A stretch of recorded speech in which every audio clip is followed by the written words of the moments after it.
अस्सलाम वालेकुम। आज का पैथोलॉजी का लेक्चर है about epidemiology of neoplasms. So, epidemiology of neoplasms is a very important topic. Of course, this is an introductory kind of a lecture, not very detailed because epidemiology varies according to each cancer type. So, I'm just going to give you an overview here.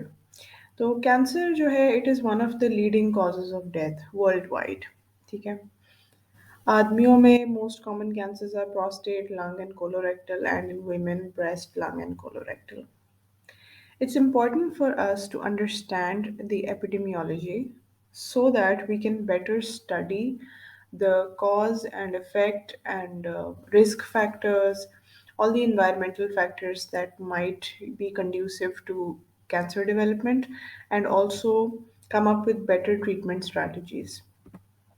So, we have observed that there is a link of cancer and geographic and environmental factors for sure. It's not just genetics. तो इसका example हो सकता है जैसे कि Japan में death rate for gastric carcinoma is much higher, most likely due to their diet. इसी तरह न्यूजीलैंड और आइसलैंड को अगर कंपेयर करें तो death rate for skin cancer is 6 times higher in New Zealand as compared to Iceland, and that's probably because of the profound difference in sun exposure, right? And along with that जैसे जैसे हम pathology पढ़ेंगे हम पढ़ेंगे कि occupational carcinogens भी होते हैं. So, benzene has been implicated in different cancers. इसी तरह tobacco is implicated in cancers of the mouth, esophagus, pharynx, larynx, pancreas, and bladder. Alcohol is associated with many cancers such as mouth and pharynx and larynx and esophagus and the liver. Then the age also is significant because generally ये देखा गया है कि 55 की as से ऊपर cancer का incidence और रिस्क बहुत ड्रामेटिकली इंक्रीज कर जाता है. However, there are certain cancers जो कि characteristic childhood cancers हैं. So cancers such as neuroblastoma, Wilms tumour, rhabdomyosarcoma ये एडल्ट्स में होना रेयर है. तो कैंसर को हम इस तरह भी स्टडी कर सकते हैं अकॉर्डिंग टू एज. फिर heredity is obviously a very important factor. Generally जब आप क्लिनिकल प्रैक्टिस में आएंगे और आप हिस्ट्री लेंगे तो you will very often come across patients with cancer जिनकी फैमिली में भी कैंसर की हिस्ट्री है. ठीक है.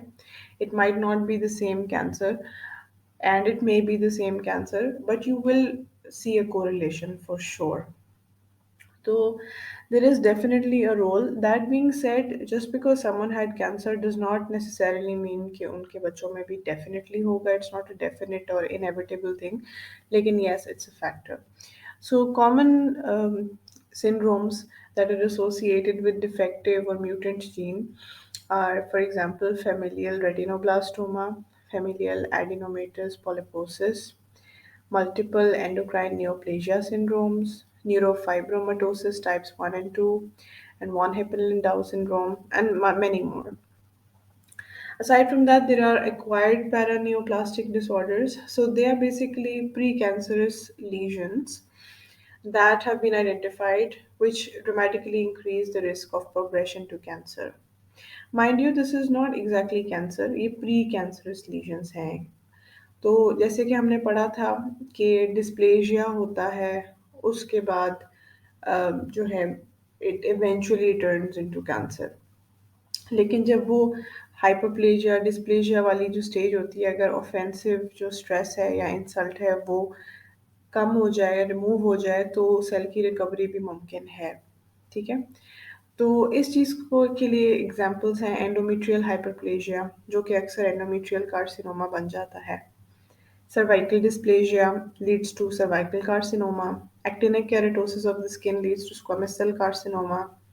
Barrett's metaplasia of esophagus can lead to esophageal adenocarcinoma. Treatment is usually in the form of excision or ablation, and that's generally recommended to reduce the risk of transformation, but of course, it varies with the preneoplastic lesion. These lesions do not always result in cancer. The timely removal of predisposing event which led to metaplasia may cause return to normal, जैसे कि I already explained. So I hope this video emphasized the importance of epidemiological studies and Also, people tend to disregard epidemiology. They think it's not important, but to be very honest, more people should get into this field. Cancer की epidemiology बहुत important है, इससे बहुत ज़्यादा knowledge मिलता है, इसको under estimate नहीं करना चाहिए। जैसे जैसे हम स्पेसिफिक पैथोलॉजी पढ़ना शुरू करेंगे तो हम एक एक चीज़ की एपिडेमियोलॉजी साथ साथ डिस्कस करेंगे।